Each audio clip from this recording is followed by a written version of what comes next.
চায় তার একাকিত্ব মেটাতে, কিন্তু এই কথা তো সে তার ছেলে মেয়েকে বলতে পারে না। তাই সে একদিন তার মনের কথা জানায় এলাকার এক নাপিতের কাছে। এবার সে বুড়োর ইচ্ছা পূরণ করতে ঘটাতে থাকে একের পর এক হাস্যকর কর্মকাণ্ড। তবে বুড়োর ছেলে মেয়েরা তার এই শখের কথা জানতে পারলে যে কি হট্টগোল শুরু করবে সেটাই এবার দেখার পালা। তবে শেষমেশ বুড়োর ইচ্ছা কি পূরণ হবে জানতে হলে দেখতে হবে আজকের গল্প থাই ম্যাসাজ। চলুন তাহলে আর দেরি না করে আজকের এক্সপ্লেনেশন শুরু করা যাক। শুরুতেই আমরা আত্মারাম নামের একজন লোককে দেখতে পাই। তার বয়স অলমোস্ট 70 বছর, আর সে একজন টাইপরাইটার স্কেচ আর্টিস্ট। অর্থাৎ সে টাইপরাইটার দিয়ে মানুষের স্কেচ বানাতে পারত। দেখা যায় সে তার অফিসে ছিল আর কাজ শেষ করে বাসায় যাওয়ার প্রস্তুতি নিচ্ছিল। তখনই সে খেয়াল করে তার ওখানে একটি ছেলে বেশ তাড়াহুড়ো করে কাজ করছিল।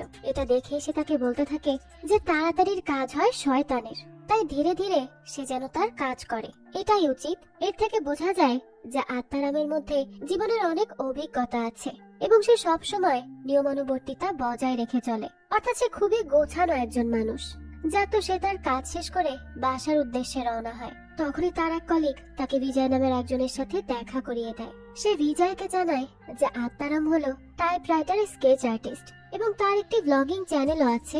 লোকটি তখন আত্মারামের দিকে খুব খেয়াল করে তাকায় আর তাকে বলতে থাকে যে তার মনে হচ্ছে যে আত্মারামের সাথে তার এর আগেও দেখা হয়েছে। আত্মারাম তখন বলে যে এত বড় শহর, হতেই পারে কোনো পথে তার সাথে তার দেখা হয়ে গিয়েছিল। তখন বিজয় বলে যে কোনো পথে তাদের দেখা হয়নি, অর্থাৎ ট্রেনে বা বাসে তার সাথে তার দেখা হয়নি, তাদের এয়ারপ্লেনে দেখা হয়েছিল, তাই না? এই কথা শুনে আত্মারাম কিছু বলতে যাবে, তখনই তার বদলে তার কলিগ বলে যে আত্মারাম তো ট্রেনেই ওঠে না, তার সাথে আবার এয়ারপ্লেনে কিভাবে দেখা হবে। তো এরপরই আত্মারাম সেখান থেকে চলে যায়। কিন্তু বিজয় তখনও আত্মারামকে সাসপিশিয়াস ওয়েতে দেখতে থাকে। এরপর দেখা যায় আত্মারাম সেখান থেকে গঙ্গার কাছে যায়। সেখানে যাওয়ার পরে দেখা যায় তার কাছে তার ছেলে মুকেশের কল আসে। মুকেশ তখন তাকে বলে যে সে যেন তার জন্য জ্যাকেটের কাপড় কিনে সেটা একটু টেইলারের কাছে দিয়ে আসে, এবং সে এটাও জানায় যে তাদের বাড়িতে তারা সবাই চলে এসেছে। সবাই বলতে তার আরো দুজন বোন এবং তাদের হাজবেন্ড আর বাচ্চারা। এছাড়া মুকেশের ওয়াইফ আর বাচ্চা তো আত্মারামের সাথেই থাকে। তারা সবাই একসাথে আত্মারামের বাসায় আসে তার 70তম বার্থডে সেলিব্রেট করার জন্য। তো মুকেশ আত্মারামকে তাড়াতাড়ি বাসায় ফিরতে বলে। তো এরপরে আমরা দেখি রাতের বেলা তারা সবাই মিলে আড্ডা দিচ্ছিল। আর এখানেই আমরা জানতে পারি যে বাচ্চারা তাদের দাদু অর্থাৎ আত্মারামকে অনেক বেশি ভালোবাসতো এবং অনেক শ্রদ্ধাও করত। শুধু বাচ্চারা কেন, তার পরিবারের সবাই তাকে অনেক শ্রদ্ধা করত। যাক, তো তার পরের দিন জন্মদিন থাকায় সবাই তার জন্য ভালো ভালো কথা বলছিল এবং তাকে উইশও করছিল। সবাই তাকে বলতে থাকে যে সে অনেক মহান। আত্মারাম তখন বলে যে সে মহান কেউ না, সে তাদের মতোই নর্মাল একজন মানুষ। এই বলে সে তার ঘুম আসতে থাকলে সেখান থেকে চলে যায়। আর ঘুমাতে ঘুমাতেই সে তার মৃত ওয়াইফের ছবি দেখতে থাকে। আসলে তার ওয়াইফ অনেক আগেই মারা গেছে আর এখন সে তার স্মৃতি বুকে নিয়ে বেঁচে আছে। তো পরদিন সকালে দেখা যায় মুকেশ ডেকোরেটরকে ফোন দেয় আর তার বাবার জন্মদিন উপলক্ষে পুরো বাসা সাজানোর জন্য বলে দেয়। এরপরে সে বাসায় এসে তার দুই দুলা ভাইয়ের সাথে আড্ডা দিতে থাকে। তখন দেখা যায় বাচ্চারা খেলাধুলা করছিল, কিন্তু সেই সময়ই মুকেশের ছেলে কিছু একটা ফেলে দেয়। এটা বুঝতে পেরে মুকেশ যখন দেখতে আসে যে সে কি ফেলেছে, তখন সে দেখতে পায় যে বাচ্চাটা তো তার মার ছবিই ফেলে দিয়েছে। এটা দেখে তো তার অনেক রাগ হয়, তাই সেই বাচ্চাকে বকতে থাকে। আর তার এই বকাবকি শুনে তো সেখানে তার দুই দুলা ভাইও চলে আসে। এরপরে মুকেশ তার মায়ের ছবিটা তুলে নেয় আর বলতে থাকে যে ছবিটা তার বাবা অনেক বেশি যত্ন করে রেখেছিল। তখনই তার এক দুলা ভাই দেখে এই ছবিটির পেছনে কিছু একটা লেগে আছে। সে এরপর তা খুলে দেখে সেটা তো একটা পাসপোর্ট। আর পাসপোর্ট খুলে সে যেটা দেখতে পায় সেটা দেখে তো সে একেবারেই শকড হয়ে যায়। তাই সে দ্রুত দরজা বন্ধ করে আসে। এরপর সে তাদেরকেও ওই পাসপোর্টটি দেখায়। তো একে তো তারা জানতো না যে এই আত্মারামের পাসপোর্ট আছে। তারপর আবার সেই পাসপোর্টের মধ্যে আত্মারামের থাইল্যান্ড যাওয়ার স্ট্যাম্প আছে আর তার সাথে থাই একটি মেয়ের তোলা ছবিও আছে। এটা দেখে তো তারা কিছুই বুঝতে পারে না। আর মুকেশ তো অনেক বেশি লজ্জায় পড়ে যায়। তখনই তো তার বড় দুলা ভাই ওই মোমেন্টে চিৎকার চেঁচামেচি করতে শুরু করে দেয়। সে বলতে থাকে যে আত্মারামকে তারা মহান ভাবতো। এটা বলেই সে ওখান থেকে তার বউ বাচ্চা নিয়ে চলে যায় আর বলে যে সে আর কখনো এখানে আসবে না। মুকেশের বোনও তো অনেক কাঁদতে থাকে আর বলে যে সে কখনো বোঝেনি যে বাপুজি অর্থাৎ আত্মারাম এমন করবে। তো এরপর সেও চলে যায়। এরপরই দেখানো হয় মুকেশ তার ছোট বোনের হাজবেন্ড রাজীবকে নিয়ে তার বাবার সাথে দেখা করতে যায়। তার বাবা তখন তার বয়সী বন্ধুদের সাথে লাফিং যোগা করছিল। তো মুকেশ তো অনেক রেগে সেখানে যায় আর তার বাবাকে ডেকে তার সাথে কথা বলে। সে আত্মারামকে তার পাসপোর্ট দেখায় আর বলতে থাকে যে তার কি একটু লজ্জা করলো না, এই বয়সে সে কিভাবে থাইল্যান্ড গেল, তাও একটা মেয়ের সাথে ফুর্তি করে আসলো, এটা সে কিভাবে করতে পারলো। আত্মারাম তো তখন অনেক বেশি লজ্জিত বোধ করে, কিন্তু সে তার ছেলেকে এটাও বলে যে তার রাগ করা স্বাভাবিক, তবে তার জীবনেও তো শখ বলে কিছু থাকতেই পারে, তাই না?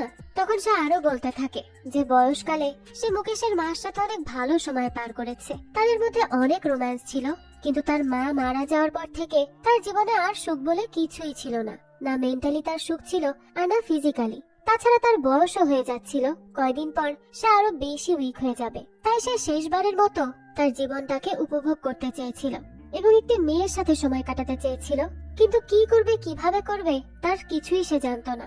এর জন্য তার মন সবসময় অনেক খারাপ থাকতো আর সে তো শুধু তার ওয়াইফের কথা মনে করেই কাঁদতে থাকতো। সে এত বেশি ডিপ্রেসড হয়ে গিয়েছিল যে একদিন তো সে চুপচাপ কাউকে কিচ্ছু না বলে বাসা থেকেই বেরিয়ে যায় আর তারপর ব্রিজের উপর থেকে লাফ দেওয়ার কথা ভাবে। সে লাফ দিতেই যাবে তখনই নিচে থেকে একটি ছেলে তাকে দেখে ফেলে। সে তাকে বলতে থাকে যে সে কেন লাফ দিতে চাচ্ছে, সে যেন লাফ না দেয়, দুনিয়াতে সব সমস্যার সমাধান আছে, সে ওখানেই থাকুক, সেই তাকে নিতে আসছে। এরপরই সে আত্মারামকে নিয়ে নিচে আসে। তখন সে আত্মারামের কাছে জানতে চায় যে তার কি সমস্যা হলো যে সে এমন করলো, সে তাকে সবটা খুলে বলতে পারে। তখন আত্মারামের কাছে ছেলেটিকে ভালো মনে হয় আর ছেলেটি জানায় তার নাম কুমার। সে কুমারকে বলে যে সে তার সমস্যার কথা বলবে, কিন্তু সে তাকে নিয়ে মজা করবে না তো। কুমার বলে না, সে একদমই মজা করবে না। ইন্ডিয়ান প্রিমিয়ার লিগ ইতিমধ্যেই শুরু হয়ে গেছে এবং সকল ক্রিকেট প্রেমীদের জন্য এই থ্রিল উপভোগ করার এবং তাদের প্রিয় দলগুলিকে সমর্থন করার এটাই সেরা সময়। 1xBet এর মাধ্যমে আপনি ম্যাচগুলো সরাসরি দেখতে পারবেন, রিয়েল টাইম স্কোর চেক করতে পারবেন এবং এক্সাইটিং ফলাফলের উপর বাজিও ধরতে পারবেন, কোন দল জিতবে, মোট রান, সর্বোচ্চ স্কোরার এবং আরো অনেক কিছু। আর সবচেয়ে বেস্ট পার্ট হলো আপনি BMW গাড়ি, আইফোন, ল্যাপটপ এবং আরো অনেক কিছুর মতো বিশাল পুরস্কার জিততে পারবেন। এছাড়াও ব্যবহারকারীদের জন্য রয়েছে সবচেয়ে জনপ্রিয় গেম অ্যাভিয়েটার। রেজিস্ট্রেশনের সময় আমার প্রোমো কোড RECAP777 ব্যবহার করুন এবং আপনার প্রথম ডিপোজিটে $130 পর্যন্ত পান। তাছাড়া বিকাশ ব্যাংক, ক্রিপ্টো এবং আরো অনেক কিছুর মতো সহজ উইথড্রল অপশনে আপনার উইনিংস দ্রুত ক্যাশ আউট করতে পারবেন। এছাড়া 24 সাপোর্ট তো থাকছেই। গুগলে 1xBet সার্চ করুন অথবা রেজিস্ট্রেশন করতে পিন কমেন্টে ক্লিক করুন। তাহলে চলুন এখন মূল গল্পে যাওয়া যাক। তখন সে বলতে থাকে যে আসলে তার বয়স হচ্ছে আর এখন তার প্রাইভেট পার্টেও সমস্যা দেখা দিচ্ছে, এটা নিয়ে সে অনেক চিন্তায় ছিল। তখন কুমার তাকে বলে যে ও এই সমস্যা, এটা তো সে এক নিমিষেই ঠিক করে দিতে পারবে, কিন্তু কথা হলো যে এখন তো অনেক রাত হয়ে গেছে, তাই আত্মারাম যেন তার সাথে কাল সকাল 10টার সময় দেখা করে। সে তাকে একটা জায়গায় নিয়ে যাবে যে তার সমস্যা ঠিক করে দিবে।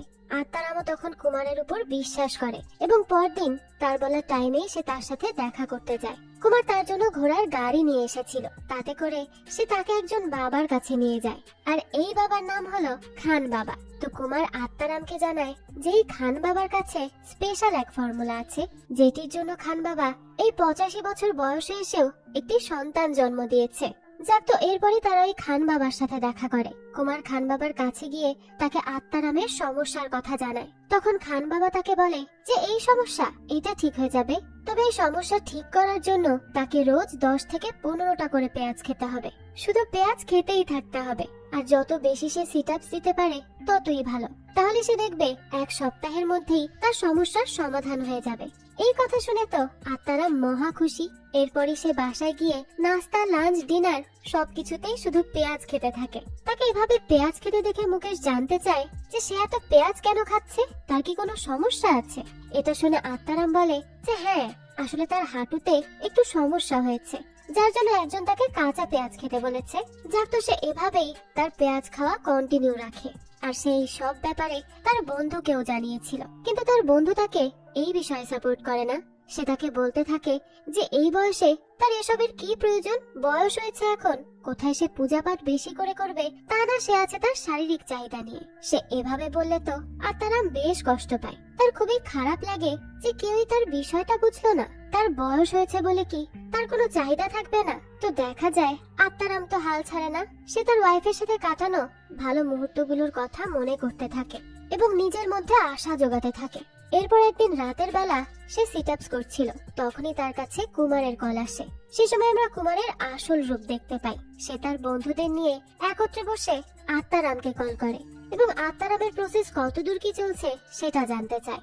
আত্মারাম তখন তাকে জানায় যে সে পেঁয়াজ খাওয়া আর সিট আপস দেওয়া কন্টিনিউ রেখেছে, আর সে তো কুমারকে তাকে হেল্প করার জন্য ধন্যবাদও জানায়। কুমার তখন কোনোভাবে তার হাসি কন্ট্রোল করে আর তাকে এসব চালিয়ে যেতে বলে। এই বলে সে কল কেটে দেয়। এরপর দেখা যায় তারা সবাই মিলে হাসতে থাকে। আসলে কুমার আত্মারামকে খান বাবার কাছে নিয়ে যায় তার সাথে মজা করার জন্য। তো তারা এভাবে হাসতে থাকলে তার এক বন্ধু তাকে বলে যে কেন সে শুধু শুধু ইনোসেন্ট একজন বয়স্ক লোককে নিয়ে মজা করছে।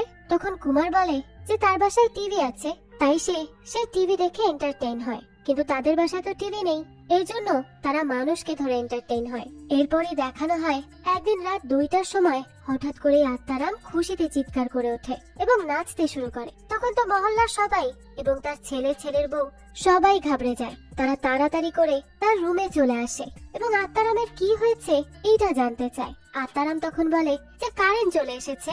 সে বলেছিল না যে তার হাঁটুতে সমস্যা, সেই সমস্যা এখন ঠিক হয়ে গেছে। তার মানে আমরা বুঝতেই পারছি যে তার পার্সোনাল সমস্যাটা ঠিক হয়ে গেছে। তো আত্মারাম তো তখন অনেক বেশি খুশি হতে থাকে। আর সকালে উঠেই সে সবার আগে ওই কুমারকে কল করে আর তাকে বলে যে খুশির খবর আছে, আর তা হলো তার সমস্যাটা ঠিক হয়ে গেছে। আর এই সবকিছুর ক্রেডিট একমাত্র কুমারের। সে তো তাকে অনেক বেশি ধন্যবাদ জানাতে থাকে এবং তাকে মিষ্টি খাওয়ানোরও কথা বলে। কুমারও তো এইদিকে অনেক বেশি এক্সাইটেড হয়ে যায়, কারণ এখন তো সে আরো বেশি মজা নিতে পারবে। তো আত্মারাম যখন কথা বলছিল তখনই পাশের বাসার এক মহিলা তার কথা কিছুটা শুনে ফেলে। তো সেই সময় আত্মারাম তাকে দেখে সাথে সাথে তার টপিক চেঞ্জ করে, কিন্তু মহিলার তো কিছুটা সন্দেহই হয়। যাক, তো এরপরই আত্মারাম রাতে কুমারের সাথে দেখা করতে যায়। সেখানে কুমারের সাথে তার সব বন্ধুরাও ছিল। তো কুমার তখন আত্মারামকে বলে যে সে তো এখন ফিট হয়ে গেছে, তাই এখন তার একবার ট্রাই করেও দেখা উচিত। আত্মারাম বলে যে না, এই বয়সে সে এসব কিভাবে করবে, এগুলো করার আর সময় নেই তার। তখন কুমার তাকে বলে যে সে এত প্যারা কেন নিচ্ছে। কুমার তার কাজ এমন ভাবে করে দিবে যেন কাজও হয়ে যায় আর কেউ কিছু টেরও না পায়। তাকে শুধু হ্যাঁ বলতে হবে, বাকি সবটা কুমার একাই সামলে নিবে। আত্মারাম তখন তাকে বলে যে সে ভালো করে ভেবে তারপর তাকে জানাবে। তো এরপরই আমরা দেখি আত্মারাম ঠিকই কুমারের বলা জায়গায় চলে আসে এবং একটি হোটেলে একটি মেয়ের সাথে দেখা করতে যায়। কিন্তু সেখানে গিয়েই সে দেখতে পায় যে সেই হোটেলের মালিক তো তাকে চেনে, আর তাছাড়া সেই হোটেল থেকে বের হওয়ার সময় তার এক মেয়েও তাকে দেখে ফেলে। এটা দেখেই তো তার ঘুম ভেঙে যায়, অর্থাৎ সে এগুলো স্বপ্ন দেখছিল। এটা দেখার পর তো আত্মারাম আরো বেশি কনফিউজড হয়ে যায়। সে বুঝতে পারে না সে কি করবে। তার মন যাচ্ছে, কিন্তু এটা কি ঠিক হবে নাকি হবে না সেটা নিয়েই সে চিন্তায় পড়ে যায়। তারপরে একদিন কুমারকে দেখানো হয় তার সেলুনে একজন কাস্টমার আসে। সে এসেই তাকে বলে যে এতদিন সে তার কাছে আসতে পারেনি কারণ সে এতদিন থাইল্যান্ডে ছিল। কুমার তখন তার কাছে জানতে চায় যে সে থাইল্যান্ডে গিয়ে কি করেছে। লোকটি জানায় যে জীবনে মজারও অনেক প্রয়োজন আছে। এটা বলে সে কুমারের কাছে থাইল্যান্ডের একটি ম্যাসাজ পার্লারের কার্ড দেয় আর বলে যে সে এখানে ম্যাসাজ নিতে গিয়েছিল, যা তার জীবনের বেস্ট এক্সপেরিয়েন্স ছিল। অনেক মজা করেছে সে। তখন কুমার তার কাছে জানতে চায় যে থাইল্যান্ড যেতে কি লাগে। লোকটি বলে যে সেখানে যাওয়ার জন্য শুধু পাসপোর্ট আর টাকা লাগে। কুমার তো এই কথা শুনে সেই কার্ড পরদিনই আত্মারামকে দেখায়। এরপরই সে তাকে বলে যে সে যেন থাইল্যান্ড চলে যায়, তার সব ব্যবস্থা সে করে দিবে, সে শুধু যাওয়ার জন্য হ্যাঁ বলুক। আত্মারাম তখন তাকে বলে যে সে কখনো ট্রেন পর্যন্ত যায়নি, সেখানে কিভাবে সে থাইল্যান্ড যাবে। কুমার তাকে বলতে থাকে যে তার কোনোই সমস্যা হবে না, কিন্তু আত্মারাম তখন আর তার কোনো কথাই শোনে না আর ওখান থেকে চলে যায়। এরপরই রাতে কুমার আবারও তাকে কল করে আর বলে যে সে যেন আরো একবার ভেবে নেয়। সে এখন কিছু না করলে তার এতদিনের অক্লান্ত পরিশ্রম সব তো ব্যর্থ হয়ে যাবে। এই কথা শুনেই আত্মারাম এবার এটা নিয়ে ভাবতে থাকে যে সে কি করবে আর না করবে। তো পরদিন সকালেই দেখানো হয় আত্মারাম তার নাতিকে স্কুলে নিয়ে যেতে নেয়। তো বাচ্চাটা তখন কম্পিউটার দেখতে থাকলে আত্মারাম তার কাছে জানতে চায় যে তার এই কম্পিউটারে কি সবকিছু দেখা যায়। বাচ্চাটা বলে যে এখানে যে কোনো কিছু লিখে এন্টার দিলে সব চলে আসবে। তো আত্মারাম তার কাছে এসব শুনে এরপর তাকে স্কুলে দিয়ে আসে।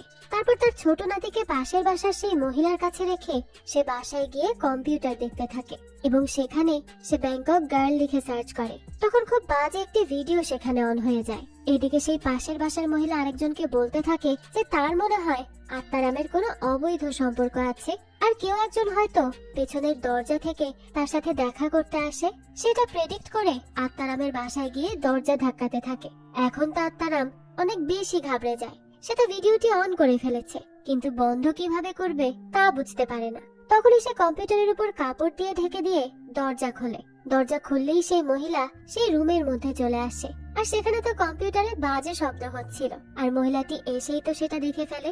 আত্মারাম তখন কোনোভাবে কম্পিউটার বন্ধ করে দেয়, কিন্তু এই মহিলার যা শোনার তা তো তার শোনা হয়ে গেছে। এরপরই রাতের বেলা মুকেশ তার ছেলের কম্পিউটারের সার্চ লিস্টে ব্যাংকক গার্লের সার্চ দেখলে তার ছেলের উপর অনেক রাগ করতে থাকে। সে তাকে বলতে থাকে যে এইটুকু বয়সে সে এসব জিনিস কেন দেখবে। বাচ্চাটা তো তখন বারবার বলতে থাকে যে সে এসব কিছুই সার্চ দেয়নি, সে তো শুধু কম্পিউটারে কার্টুন দেখেছে। কিন্তু তার বাবা তো তার কোনো কথাই বিশ্বাস করে না। এদিকে আত্মারামও চুপ করে থাকে। তখনই তো তাদের মধ্যে চিল্লাপাল্লা শুনে পাশের বাসার সেই মহিলা চলে আসে। সে মহিলা এসে তাদের কাছে জানতে চায় যে কি হয়েছে, এত চিৎকার চেঁচামেচি কেন। মুকেশ তখন তাকে জানায় যে আজকালকার বাচ্চারা ইন্টারনেটে যা ইচ্ছা না তাই সার্চ করে দেখে। তখন তো সেই মহিলা আত্মারামের দিকে বড় বড় চোখ করে তাকিয়ে থাকে, কারণ সে তো সত্যিটা জানে যে এই খারাপ ভিডিও দেখার কাজটা কার। তো সে এটা নিয়ে কিছু বলতেই যাবে, ঠিক তখনই কারেন্ট চলে যায়। আর আত্মারাম চিৎকার করে উঠে বলতে থাকে যে কারেন্ট চলে গেছে, এখন তো শহরের নতুন বেরোনো ডাকাতের দল হামলা করতে শুরু করবে। এটা বলেই সে সেই মহিলাকে তার বাসায় পাঠানোর চেষ্টা করতে থাকে। আর দেখা যায় তার পরিকল্পনা কাজও করে যায়। এরপর সে চলে গেলে মুকেশ তার বাবাকে বলে যে সে যেন তার ছেলের চুল ছোট করে দেয় এবং তাকে একদম কম্পিউটার চালাতে না দেয়। তো এরপরই দেখা যায় রাতের বেলা বাচ্চাটি আত্মারামের কোলে বসে কাঁদতে থাকে আর বলতে থাকে যে সেই কিছু একটা সার্চ করেছিল, তাই না? কিন্তু বাবা ওই কথা কেন বললো যে এই বয়সে এই জিনিস দেখার মানে কি? কোন বয়সে মানুষ কি দেখবে এটা কে ঠিক করে দিয়েছে? আত্মারাম তখন বলে যে সেও মুকেশকে কোন বয়সে কি করতে হবে তা শিখিয়েছিল, কিন্তু এটা করে সে অনেক বড় ভুল করেছে। এখন সে সেটা বুঝতে পারছে। এরপর দেখানো হয় পরদিনই আত্মারামের মধ্যে সাহসের জন্ম নেয়। আর সে কুমারের সাথে দেখা করে তাকে বলে যে সে থাইল্যান্ড যাবে। কিন্তু কি করে যাবে? তার পরিবারের মানুষকে সে কি বলবে? সে তো ঠিক করে মিথ্যাও বলতে পারে না। এটা শুনেই তো কুমার তখন তার ডায়লগটি বলে। সে বলে যে দুনিয়াতে এমন কোনো প্রবলেম নেই যেটার কোনো সলিউশন নেই। সে এটার সলিউশনও খুঁজে নিবে। সে যেন এসব নিয়ে কোনো চিন্তা না করে। কিন্তু এখন তো তাদের সেলিব্রেট করা উচিত, কারণ আত্মারাম ফাইনালি তার মন স্থির করে নিয়েছে যে সে থাইল্যান্ড যাচ্ছে। এটা তার জীবনের বেস্ট ডিসিশন ছিল। এখন তো তারও মন করছে যে সেও তার সাথে থাইল্যান্ড যাবে আর সেখানে অনেক মজা করবে। কিন্তু এটা শুনে আত্মারাম বলে যে আরে সে কেন যাবে, তার তো ওয়াইফ আর পরিবার আছে। এটা শুনেই কুমার চুপ হয়ে যায় আর বলে যে আসলে সে তো মজা করছিল। যাক, তো তারা এখন প্রথম কাজ হিসেবে আত্মারামের পাসপোর্ট তৈরি করবে। কিন্তু এসব করার জন্য তো টাকার প্রয়োজন, আর তার সাথে সাথে আত্মারামের ছেলের পারমিশনেরও প্রয়োজন। কিন্তু এই ব্যাপারে তো তারা সরাসরি কথা বলতে পারবে না। তাই কুমার তার বন্ধুদের সাথে মিলে সাধু সেজে মুকেশের সাথে দেখা করতে যায় এবং তাকে বলে যে তারা সবাই মিলে তীর্থস্থানে যাচ্ছে, সেখানে তারা কিছুদিন থাকবে এবং পূজা পাঠও করবে। তাই সেখানে যাওয়ার জন্য তারা তাদের সাথে আত্মারামকেও নিতে যাচ্ছে। এই বয়সে একটু ঘুরে আসলে তার মন মেজাজও ভালো হয়ে যাবে। অর্থাৎ তাদের বলা সবকিছুই ছিল মিথ্যা। তো তাদের এসব কথা শুনে তো মুকেশ একবারেই রাজি হয়ে যায়। তাই সে তাদেরকে বলে যে তারা যেন যাওয়ার সকল প্রস্তুতি নিয়ে নেয়। তার বাবা তাদের সাথে যাবে, কোনো সমস্যা নেই। এরপর আর কি, পথ তো ক্লিয়ার হয়ে যায়। আত্মারামেরও ছবি তোলা হয় এবং পাসপোর্ট বানানো হয়। তারপর বাকি সব টুকিটাকি কাজ করে তার থাইল্যান্ড যাওয়ার সব প্রস্তুতি নিয়ে নেওয়া হয়। তো আত্মারাম যাওয়ার আগে তার ওয়াইফের ছবি দেখে তাকে বিদায় জানিয়ে যায়। এরপরই তীর্থে যাওয়ার গাড়িতে উঠে কুমারের সাথে এয়ারপোর্টে চলে যায়। মুকেশ তো কিছু জানতেও পারে না। যাক, তো সেখানে যাওয়ার পরই আত্মারাম কুমারকে একটি চিঠি আর তার আঁকা একটি ছবি দেয়, আর তার সাথে তাকে 5000 টাকাও দেয়। সবকিছু শেষে সে তাকে অনেক অনেক ধন্যবাদ জানিয়ে প্লেনে উঠে পড়ে। এদিকে তখন কুমার এবং তার বন্ধুরা তো আবারও তাকে নিয়ে অনেক মজা করতে থাকে। কুমারের বন্ধুরা তাকে বলতে থাকে যে মজা করতে করতে তো সে একেবারে আত্মারামকে থাইল্যান্ডে পাঠিয়ে দিল। কুমার তাদের বলে যে এটাই তো তার ম্যাজিক। তো প্লেনে ওঠার পরই তার পাশে একজন লোককে দেখা যায়, আর এই লোকটিই ছিল সেই বিজয়, যার সাথে আত্মারামের পরবর্তীতে অফিসে দেখা হয়েছিল। আর বিজয় বলেছিল যে তাকে তার চেনা চেনা লাগছে এবং তার সাথে তার প্লেনে দেখা হয়েছে বলেই মনে হচ্ছে। তো আসলেই আত্মারামের বিজয়ের সাথে দেখা হয়েছিল। তো বিজয়ের মাথায় এভাবে মাফলার পরা দেখে আত্মারাম তার কাছে জানতে চায় যে তার কি ঠান্ডা লাগছে। বিজয় বলে কই না তো। তখন আত্মারাম বলে না আসলে মাফলার পেঁচিয়ে আছেন তো তাই জিজ্ঞেস করলাম।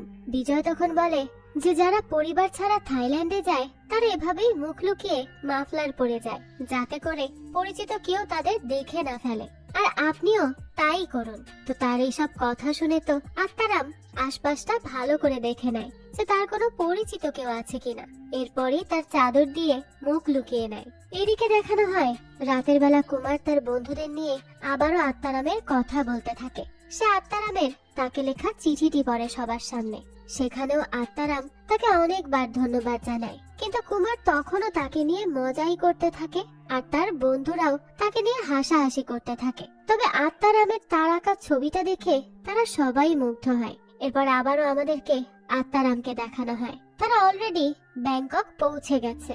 এখানে এসেও তো সে মুখ লুকিয়েই থাকে আর চোরের মতো এদিক সেদিক দেখতে থাকে। সে এখন মুখটা খুলবে কিনা তা নিয়ে দ্বিধাদ্বন্দ্বে পড়ে যায়। এর মধ্যে একজন লোককে সে ডেকে জিজ্ঞেস করে আপনি কি ইন্ডিয়ান? সে জানায় না আমি পাকিস্তানের। তখন সে অবাক হয়ে বলে বাহ, পাকিস্তান থেকেও এখানে লোক আসে। যাক, তো এরপরে যেতে যেতে সে সেই বিজয়কে দেখে যে এখন বেশ রঙ্গিলা হয়ে ঘুরে বেড়াচ্ছিল। তাকে দেখে সে জিজ্ঞেস করে কি ব্যাপার, আপনি এখন এভাবে যাচ্ছেন যে? তখন বিজয় বলে হ্যাঁ, আপনিও এখন মুখ খুলে চলতে পারেন, এখানে আর কে কাকে দেখবে, এখন এভাবে মুখ লুকিয়ে থাকার কোনো দরকার নেই। তখন আত্মারাম তার কাছে কুমারের বলে দেওয়া লোকেশনে সে কিভাবে যাবে তা জানতে চায়। বিজয় তখন তাকে সম্পূর্ণ অ্যাড্রেস এবং সে কিভাবে সেখানে যাবে সবটা জানিয়ে দেয়। এরপরই দেখানো হয় আত্মারামও ওই বিজয়ের মতো বেশ ফিটফাট হয়ে বের হয় ওয়াশরুম থেকে। পরবর্তীতে আমরা দেখি কুমার তার বাসায় ছিল। তখনই আত্মারামের তার কাছে রেখে যাওয়া ফোনে তার ছেলে মুকেশের কল আসে। এটা দেখেই তো কুমার তাড়াতাড়ি করে তার কল ধরে এবং মুকেশ তার কাছে জানতে চায় যে তার বাবা কেমন আছে আর এখন কোথায় আছে। কুমার তাকে বলে যে তার বাবা এখন ওয়াশরুমে গেছে, সে অনেক ভালো আছে এবং সুস্থ আছে, সে যেন কোনো চিন্তা না করে। এই কথা শুনেই তো মুকেশ বিদায় জানিয়ে কল কেটে দেয়। এখানে একটা মজার বিষয় ঘটে যে কুমার তখন মুকেশের থেকে একটু দূরে দাঁড়িয়েই তার সাথে কথা বলছিল, আর এই ব্যাপারটা একজন খেয়ালও করে, কিন্তু সে বোবা থাকায় কাউকে কিছু বলতেও পারে না। এদিকে আত্মারাম তখন বিজয়ের কথা মতো একটা ট্যাক্সিতে উঠে পড়ে। সেই ট্যাক্সি ড্রাইভারও একজন ইন্ডিয়ান ছিল। তো তখন তো তাদের মধ্যে অনেক কথা হয়। ছেলেটি তাকে বলে যে তার পুরো পরিবার আর্টিস্ট পরিবার, তার পরিবারের সবাই গান গাইতে অনেক বেশি পছন্দ করে। এসব কথা বলতে বলতেই তারা সেই হোটেলে পৌঁছে যায়। ছেলেটি তখন তাকে তার কার্ড দিয়ে দেয় যাতে করে যে কোনো প্রয়োজনে সে তাকে কল করতে পারে, আর সে তার সুবিধা মতো পুরো ব্যাংকক তাকে ঘুরিয়ে দেখাবে। যাক, তো এরপরে আত্মারাম সেই হোটেলের মধ্যে ঢুকে যায়। তো হোটেলের এন্ট্রান্সেই তাকে অনেকগুলো সুন্দর মেয়ে মিলে ওয়েলকাম জানায়। এমন ওয়েলকাম পেয়ে তো সে খুবই খুশি হয়ে যায়। আরো তো সেখানে থাকা প্রত্যেকটি মেয়ে অনেক বেশি সুন্দর ছিল, তাই তার মনে তো লাড্ডু ফুটতে থাকে। যাক, তো সেখান থেকে একটি মেয়ে তার কাছে আসে আর তাকে গ্রিটিংস জানায়। এরপরে সবাই মিলে তাকে ফুল দিয়ে স্বাগতম জানায়। তবে আত্মারাম তো তখন সেই কার্ডে থাকা মেয়েটিকেই খুঁজছিল, কিন্তু তারা কেউই তার কোনো কথা বুঝতে পারছিল না। যাক, তো তারা এরপর তার থেকে প্রোগ্রামের জন্য 200 বাথ নিয়ে নেয়। এরপর তাকে নিয়ে একটি রুমে যায়, কিন্তু আসলে তাকে একটি হলে নিয়ে যায় তারা, আর সেখানে থাইল্যান্ডের ট্রেডিশনাল নৃত্য দেখানো হয়। কিন্তু আত্মারাম তো এই প্রোগ্রামে আসতে চায়নি, সে তো অন্য প্রোগ্রাম চেয়েছিল। তো সে কিছু বুঝতে না পারলে সে কুমারকে কল করে এবং তাকে এই ব্যাপারে জানায়। কুমারও তো কিছু বুঝতে পারে না, তাই সে আত্মারামকে এসব নিয়ে চিন্তা করতে মানা করে আর বলে সে এই বিষয়টা দেখছে, সে যেন চিন্তা না করে সবকিছু এনজয় করতে থাকে। আত্মারামও তখন তার কথা মেনে নেয়। তো এরপর সে সেই লোককে ফোন দেয় যেই লোক তাকে এই কার্ড দিয়েছিল। তো সেখানে কল করলে লোকটি ওয়াশরুমে থাকায় তার বউ কলটি পিক করে, আর সে পিক করে কিছু বলতে যাবে তার আগেই কুমার বলতে শুরু করে যে তার সেই ব্যাংককের মেয়েটিকে তো পাওয়া যাচ্ছে না। সে যার থেকে মাসাজ নিয়েছিল ওই মেয়েটির অ্যাড্রেসে গিয়ে তো ট্রেডিশনাল নৃত্য দেখাচ্ছে, আর এটা তো ওই লোকটির বউ শুনে অনেক বেশি চেতে যায়। সে বাথরুম থেকে বের হওয়ার সাথে সাথে তার বউ তার উপর অ্যাটাক করে বসে। তাকে সে অনেক মার মারে আর বলে যে সে থাইল্যান্ড গিয়ে ফুর্তি করে এসেছে, তার এত বড় সাহস। লোকটি তখন তাকে বলে যে সে পাশে কোথাও টাকার অভাবে যেতে পারে না, তাহলে সে ব্যাংকক কিভাবে যাবে? তার মানে সে আসলে সেদিন ভাব দেখিয়ে কুমারকে মিথ্যা কথা বলেছিল। সে তো আসলে ব্যাংককে যায়নি, কিন্তু তার বউ তো এসব কিছুই শোনে না আর আর তাকে মারতেই থাকে। তো এরপরই সে মার খেয়ে মাথা ফাটিয়ে চলে আসে কুমারের কাছে তাকে মারতে। কুমার তো তখন তার থেকে কোনো মতে পালিয়ে যায়। বেচারা ওই লোকের তো অবস্থাই খারাপ হয়ে গিয়েছে। তো এরপরই আত্মারামকে দেখানো হয়, সে একজনকে তার পাওয়া সেই কার্ডের নাম্বারে কল করতে বলে। কল যায় একজন থাই মহিলার কাছে, আর সে বলে যে সে কোনো প্রস্টিটিউট না। এটা বলেই সে রেগে কল কেটে দেয়। তখন তো আত্মারাম বুঝতে পারে না যে সে কি করবে। তখনই দেখানো হয় একটা খারাপ ছেলে তাকে এভাবে বিচলিত হতে দেখে নেয়। এরপরই সে তাকে তার সাথে যেতে বলে।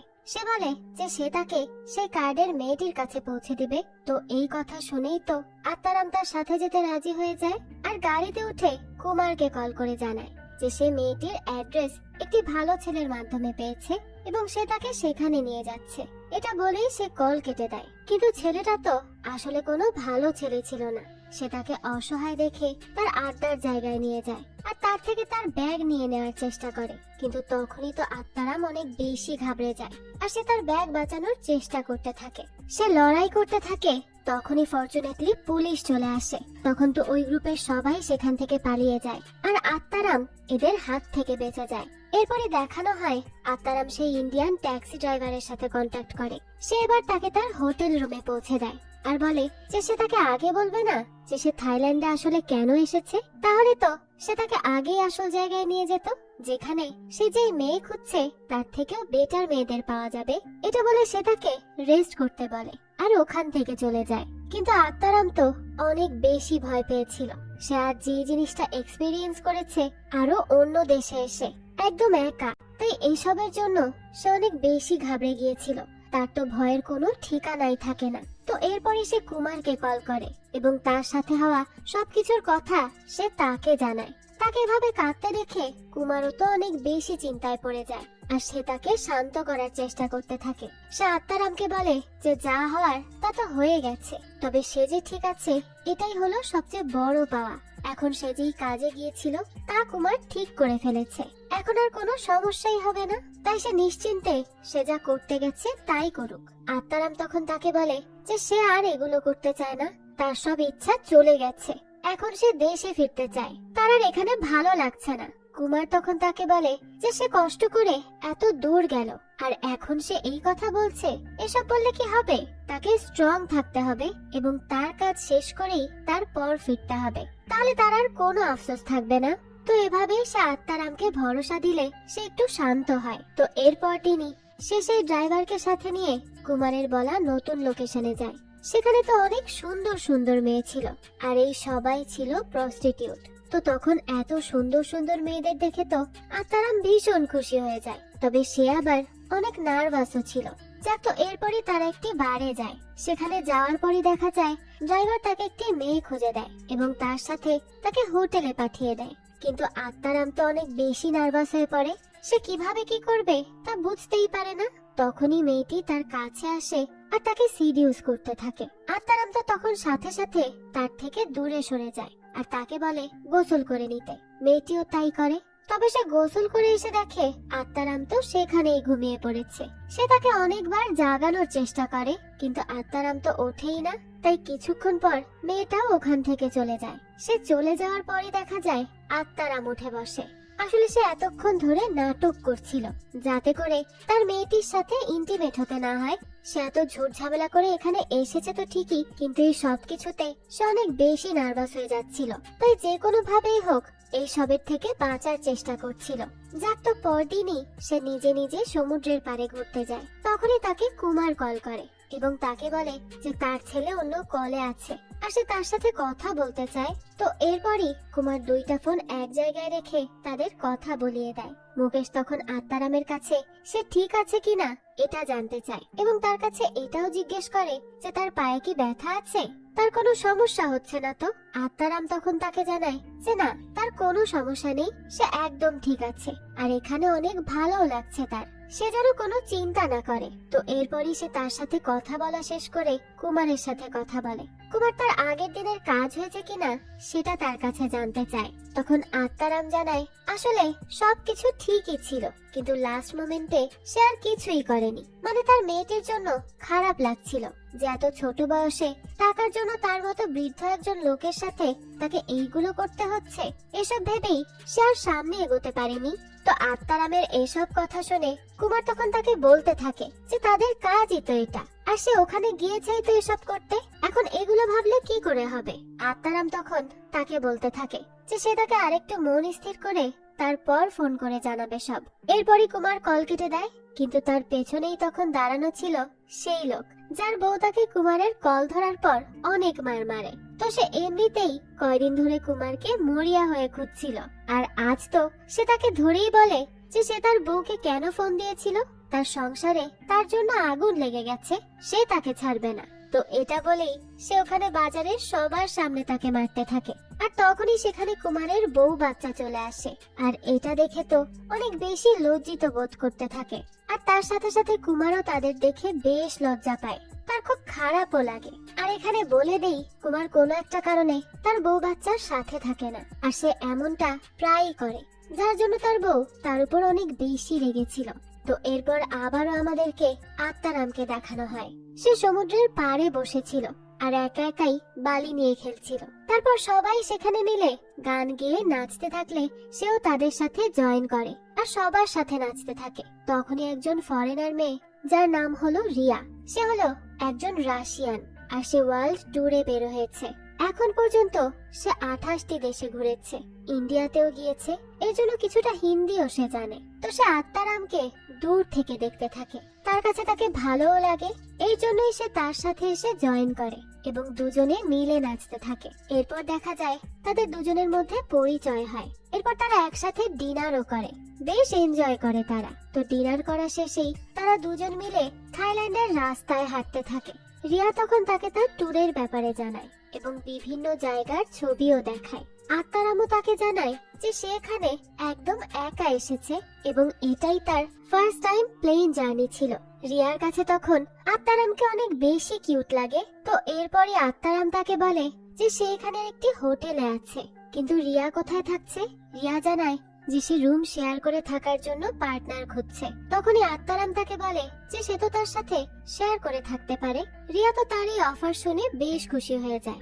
এরপরই তারা হোটেলে পৌঁছায়। তখন আত্মারাম রিয়ার কাছে জানতে চায় যে সে ট্রাভেল করার ডিসিশন কেন নিয়েছে, আর সে যে ট্রাভেল করে তার টাকা কোথা থেকে পায়। রিয়া তাকে জানায় যে ট্রাভেল করা তার কাছে অনেক ভালো লাগে, আর সে হলো একজন ট্রাভেল ব্লগার। ইন্টারনেটে ট্রাভেলের ভিডিও ছেড়েই সে টাকা ইনকাম করে, আর সেই টাকা দিয়ে আবার সে ঘুরে বেড়ায়। তো কথা বলার পর রিয়া আত্মারামকে বলে যে সে তার ইয়োগা ম্যাট বিছিয়ে ঘুমিয়ে পড়বে, সে যেন তার মতো ঘুমিয়ে যায়। তো তখন এদিকে কুমারকে দেখানো হয়, সে তার বন্ধুর সাথে বসে অনেক বেশি কাঁদতে থাকে আর বলতে থাকে যে সে আত্মারামকে কল করে তার কাছে ক্ষমা চাইবে, না হলে তার এই পাপের জন্য তাকে আরো অপমানিত হতে হবে, কারণ সেই তো আত্মারামকে ভুলিয়ে ভালিয়ে থাইল্যান্ডে পাঠিয়েছে। যাক, তো এটা বলে সে আত্মারামকে কল করে আর তাকে তার শয়তানির কথা সে বলতে যাবে। তখনই রিয়া আত্মারামের কাছে আসে আর তাকে বলে যে সে খুব সকাল সকাল এখান থেকে চলে যাবে, তাই সে এখনই তাকে বিদায় জানাচ্ছে, কারণ সকালে আর সে শুধু শুধু তাকে জাগাবে না। তো এটা বললে কুমার মেয়ের গলা শুনতে পেয়ে আত্মারামের কাছে জানতে চায় যে সে কি কোনো মেয়ের সাথে আছে। আত্মারাম তখন তাকে রিয়ার ব্যাপারে জানায়। তখন কুমার তাকে বলে যে আসলে সে অনেক সরল একজন মানুষ, তাকে যে কেউ মিথ্যা বলে বোকা বানাতে পারে। আসলে সে এখানে নিজেরই কথা বলছিল, কিন্তু ডিরেক্টলি বলার সাহস তো তার নেই, এর জন্য তাকে রিয়ার থেকে সে সাবধানে থাকতে বলে। তার কথা শুনেই তো আত্মারাম তাড়াতাড়ি করে তার টাকা পয়সা সব সেফের মধ্যে ঢুকিয়ে রাখে এবং তার পাসপোর্ট তার জামা কাপড়ের মধ্যে রেখে দেয়। এরপরই সে ঘুমিয়ে যায়, কিন্তু সকালে উঠেই দেখে যে তার পাসপোর্ট তো সেখানে নেই, আর টেবিলের উপর রিয়া তাকে ধন্যবাদ জানিয়ে তার নাম্বার লিখে রেখে গেছে। সে তখন সাথে সাথে সেই নাম্বারে কল করলে রিয়া তাকে বলে যে তার পাসপোর্ট সে তার বালিশের নিচে রেখে এসেছে। আত্মারাম তো তখন পাসপোর্ট পেয়ে হাফ ছেড়ে বাঁচে। এরপরে তার সাথে সেই ড্রাইভার দেখা করে আর তাকে বলে যে সে যেই কাজ করতে চেয়ে এখানে এসেছিল তার করার ইচ্ছা না থাকলে সে যেন আর এখানে না থাকে, সে যেন তার দেশে ফিরে যায়, এটাই তার জন্য বেস্ট হবে। আত্মারামও তখন তার এই কথাগুলো নিয়ে ভাবতে থাকে। কিন্তু সে দেশে না ফিরে যেয়ে যাই হলো রিয়ার কাছে। রিয়া তাকে বলেছিল যে সে থাইল্যান্ডের হাউসক লেকে যাবে, তাই সে রিয়ার সাথে জয়েন করার সিদ্ধান্ত নেয় আর চলে যায় তার কাছে। রিয়া তো তাকে দেখে অনেক বেশি খুশি হয়। এরপরই তারা একসাথে ট্রাভেল করা শুরু করে। তারা অনেকটা পথ যায় এবং সব জায়গা ঘুরে অনেক বেশি মজা করতে থাকে। আত্মারাম তো এতে বেশ খুশি ছিল, আর তার এখন মনে হচ্ছিল যে সে জীবনটাকে সুন্দর করে বাঁচতে পারছে। এরপরে রিয়া একদিন আত্মারামের কাছে জানতে চায় যে সে আসলে থাইল্যান্ডে কেন এসেছে। আত্মারাম তখন তাকে সত্যিটাই জানায় আর বলে যে তার ওয়াইফ অনেক বেশি সুন্দর ছিল এবং সে তাকে অনেক বেশি ভালোবাসতো, কিন্তু সে মারা যাওয়ার পর থেকে আত্মারাম অনেক বেশি একা হয়ে যায়। এ কারণে সে একটু শান্তির জন্য থাইল্যান্ডে সবাইকে মিথ্যা বলে এসেছে। তো তার এসব কথা শুনে তো রিয়া তার জন্য অনেক খারাপ লাগে, কিন্তু সে জানতে চায় যে তার এখানে আসার মিশন কি সাকসেসফুল হয়েছে। আত্মারাম বলে যে না, কারো প্রতি কোনো ফিলিংস ছাড়া সে কিছুই করবে না। রিয়ার কাছে তখন তার কথা ভালো লাগে আর সে তার মুড ভালো করার জন্য পানি নিয়ে তার সাথে খেলতে থাকে। এর পরদিনই তারা দুজন মিলে খাউসক লেকের কাছে চলে যায়। সেই লেক দেখেই তো আত্মারাম অনেক বেশি খুশি হয়। তার এমন মনে হয় যেন সে স্বর্গে চলে এসেছে। কত সুন্দর দৃশ্য! সেই দৃশ্যের মাঝে সে জোরে একটি নিঃশ্বাস নেয়। তার তো অনেক বেশি ভালো লাগে। এরপরে রাতের বেলা তারা ক্যাম্পিং করছিল। রিয়া তখন একা দাঁড়িয়ে তার আর আত্মারামের ছবি দেখতে থাকে। তখনই সে আত্মারামের কাছে গিয়ে বসতে যায়, কিন্তু সেই সময় আত্মারামের কাছে কুমারের কল চলে আসে আর সে তাকে তার মেয়ের সাথে কথা বলতে বলে। তার মেয়ে তখন তাকে বলে যে এখন যদি তাদের মা বেঁচে থাকতো তাহলে সেও তার সাথে তীর্থস্থানগুলোতে ঘুরতে যেত। তার মায়ের তো সব সময়ের ইচ্ছা ছিল তার সাথে দুনিয়া ঘোরার। তো তার মেয়ের সাথে এসব কথা বলে আত্মারামের অনেক মন খারাপ হয় আর সে একদম চুপ করে বসে থাকে। তখনই তার কাছে রিয়া আসে আর তার কাছে জানতে চায় যে তার কি হয়েছে। আত্মারাম তখন তাকে জানায় যে সে কখনোই তার ছেলে মেয়েদেরকে মিথ্যা কথা বলেনি, কিন্তু এখন সে মিথ্যা বলে থাইল্যান্ডে এসেছে। তাও এমন একটি উদ্দেশ্যে এসেছে যে তার নিজেকে অনেক নীচ বলে মনে হচ্ছে। রিয়া তখন তাকে বলে যে সে একজন ভালো হাজবেন্ড এবং অনেক ভালো বাবা, আর সে যখন সবার সাথে ভালো করেছে তাই তার সাথে কখনোই খারাপ কিছু হবে না। এটা বলেই সে আত্মারামের কাছাকাছি আসে। এই সব কাহিনী সে তার ছেলে মুকেশ আর মেয়ে জামাইকে জানায়। মুকেশ তো এইটা শুনে অনেক বেশি রেগে যায়। তখনই তার ওয়াইফকে সে কল করে আর বলে যে বার্থডে ডেকোরেশন করা ক্যান্সেল, সে কিছুই করবে না। এটা বলেই সে ওখান থেকে চলে যেতে থাকে। তখনই আত্মারাম তাকে বলে যে তার রাগ হওয়া একদম স্বাভাবিক, কিন্তু সে তাকে সত্যিটা জানাতে পারেনি কারণ সে তাকে ভয় পায়। কারণ ছোটবেলায় যেমন মুকেশ তাকে ভয় পেত, তেমন সে এখন মুকেশকে ভয় পায়। কিন্তু আজ সে তাকে সবটা বলতে পেরে অনেক হালকা ফিল করছে। তাই এখন মুকেশ তাকে ক্ষমা করে দিক এবং তাকে জড়িয়ে ধরুক। মুকেশের তখন মনটা একটু নরম হয়, কিন্তু সে তাকে জড়িয়ে ধরতে পারে না। আত্মারাম তখন মুখ শুকিয়ে ওখান থেকে চলে আসে। এরপরই দেখানো হয় রাতে ঠিকই মুকেশ বার্থডে পার্টির আয়োজন করে এবং সেটাও অনেক ধুমধাম করে করে। এরপরই সে পাশে দাঁড়িয়ে ভাবতে থাকে যে ছোটবেলা থেকে সে এটা ভেবে এসেছে যে তার বাবার কোনোই শখ বা আহ্লাদ থাকবে না, কারণ সে তার বাবা। কিন্তু একটা মানুষের বেঁচে থাকার জন্য শখের তো অনেক প্রয়োজন। সে যদি ছেলে হয়ে তার বাবার কষ্টটা না বোঝে তাহলে আর কে বুঝবে? তাই তাকে এখন নিজেকে পরিবর্তন করতে হবে, কারণ জীবন একটাই আর এক জীবনে সবকিছুই করে নেওয়া উচিত। এটা ভেবে সে তার বাবার কাছে যায় এবং কাঁদতে কাঁদতে তাকে জড়িয়ে ধরে। এভাবেই তাদের মধ্যে সবকিছু ঠিক হয়ে যায়। এরপর দেখানো হয় সেখানে কুমার আসে, কিন্তু এইবার তার পরিবারের সাথে আসে, অর্থাৎ সেও এখন তার বউ বাচ্চার সাথে সবকিছু ঠিক করে নিয়েছে। এরপরই দেখানো হয় এখন তারা সবাই মিলে একসাথে সাইকেল চালায়। এভাবেই তারা ছোট বড় সবাই মিলে জীবনের রেসে একসাথে পাল্লা দেয়। তো এই সুন্দর দৃশ্যের সাথে এই গল্পটাও এখানেই শেষ হয়ে যায়। যাক, এই তো ছিল আজকের গল্প। এই গল্পটা আপনাদের কাছে কেমন লেগেছে সেটা অবশ্যই আমাদেরকে কমেন্ট করে জানাবেন। যদি এতটুকু ভালো লেগে থাকে তাহলে একটি লাইক দিয়ে যাবেন। আর হ্যাঁ, আমাদের এই চ্যানেলে কিন্তু প্রতিনিয়তই নতুন নতুন ভিডিও আপলোড করা হয়। সেই সব ভিডিওর আপডেট পেতে আমাদের চ্যানেলটিকে সাবস্ক্রাইব করে বেল আইকনে অল দিয়ে রাখতে কিন্তু ভুলবেন না। আর একটা কথা, আপনার আমার মতো মুভি লাভারদের জন্য আমরা নিয়ে এসেছি সুলভ মূল্যে নেটফ্লিক্সের সাবস্ক্রিপশন, যেটি পেয়ে যাবেন আমাদের ফেসবুক পেজ এইচবি শপে। পেজের লিংক ডেসক্রিপশন বক্সেই দেওয়া আছে। আজকে তাহলে এই পর্যন্তই। আবারও হাজির হব নতুন কোনো ভিডিও নিয়ে। সেই পর্যন্ত সবাই ভালো থাকবেন আর আমাদের চ্যানেলের সাথেই থাকবেন। ধন্যবাদ।